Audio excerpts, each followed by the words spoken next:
कुछ ऐसी जगह होती हैं जहाँ कदम रखने से पहले ही दिल धड़कने लगता है, जहाँ हवा भी एक अजीब सी खामोशी तरती है और आज रातें सिर्फ अंधेरी नहीं होती हैं बल्कि अपने भीतर कुछ ऐसी छुपाए रखती हैं जिसे इंसान समझ ही नहीं पाता है। आज मैं आपको लेकर चलने वाला हूँ पहाड़ों की गोद में बसे चांदनी गांव में। ऐसा गांव जो नक्शे में नहीं मिलता है और जहां जाने वाले वापस तो आते हैं लेकिन पहले जैसे नहीं रहते हैं। मेरी यात्रा शुरू हुई एक ठंडी सुबह। मैं ट्रैवल डॉक्यूमेंट्री के लिए पहाड़ों के इलाकों में घूम रहा था। स्थानीय लोगों से जब भी किसी अनोखी जगह के बारे में पूछता वे एक ही नाम लेते, चांदनी गांव। लेकिन हर बार चेहरे पर एक डरी हुई परछाई दिखती। एक बूढ़े ने कहा, बेटा वहाँ मत जाना, वहाँ रातें इंसानों की नहीं होती हैं। मैंने सोचा शायद ये लोग कथाएं होंगी।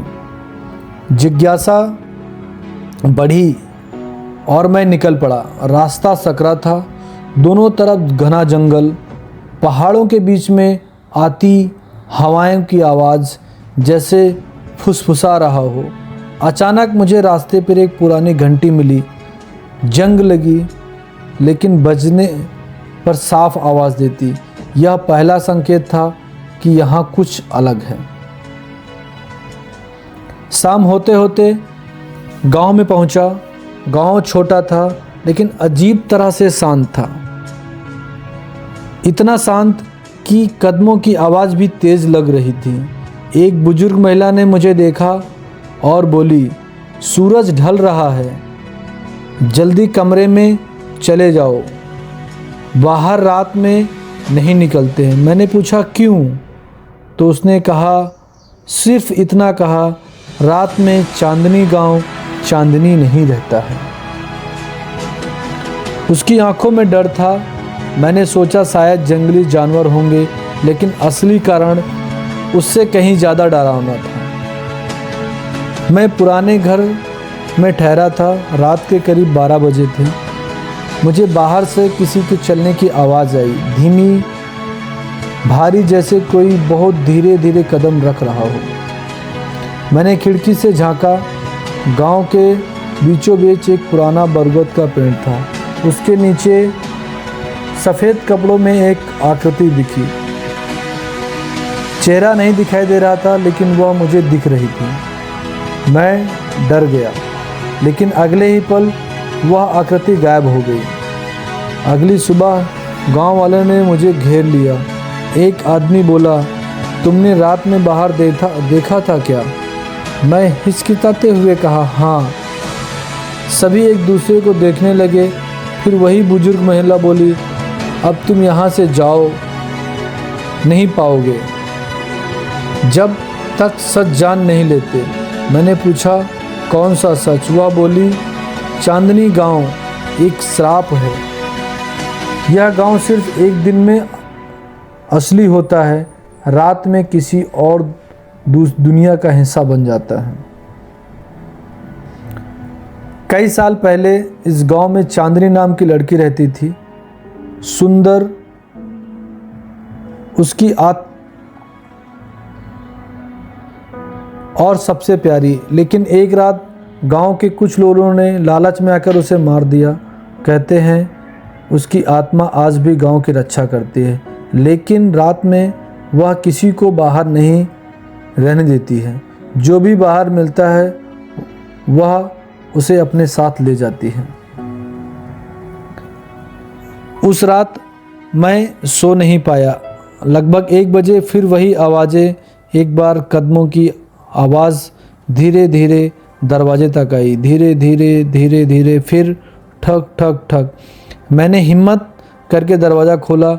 बाहर कोई नहीं था, लेकिन ज़मीन पर वही सफ़ेद कपड़ा पड़ा था जो पेड़ के नीचे देखा था, और उसके नीचे एक पुरानी डायरी चांदनी की थी। उसमें लिखा था, मैं किसी को नुकसान नहीं पहुंचाना चाहती हूँ, मैं सिर्फ उन लोगों को रोकती हूँ जो गांव छोड़कर भागना चाहते हैं। क्योंकि अगर वे भागे तो श्राप पूरे पहाड़ में फैल जाएगा। मैं पढ़कर सिर गया। मतलब वह बुरी आत्मा नहीं थी, वह गांव को बचा रही थी। लेकिन फिर वह मुझे क्यों दिख नहीं रही थी? गांव वालों ने कहा, आज पूर्णिमा है, आज चांदनी खुद तुम्हारे सामने आएगी। अगर तुमने स्वीकार किया है तो तुम बच जाओगे। रात 12 बजे बरगद के पेड़ के नीचे वह आकृति फिर दिखाई दी। एक बार धीरे धीरे मेरी तरफ बढ़ी। चेहरा साफ दिख रहा था, दुख, दर्द, एक अजीब सी शांति। उसने कहा, यह तुम्हारे लिए है। तुम यहाँ लिए आए हो क्योंकि तुमने सच सुना था कि तुम जैसे लोग दुनिया को बताते हैं वो सच क्या है। मेरी कहानी दुनिया तक पहुंचाओ ताकि कोई और गांव मेरी तरह श्रापित ना हो। मैंने सिर झुकाया और अगले ही पल वह हवा में धुल गई। जब सुबह मैं उठा, गांव गायब था। वहाँ पूरा गांव।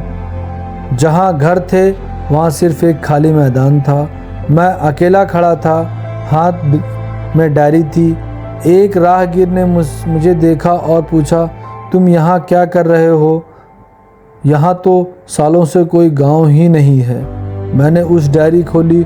जब उसमें आखिरी पन्ना लिखा था, जब कोई मेरी कहानी दुनिया को सुनाने का वादा करता है, गांव उसे मुक्त कर देता है।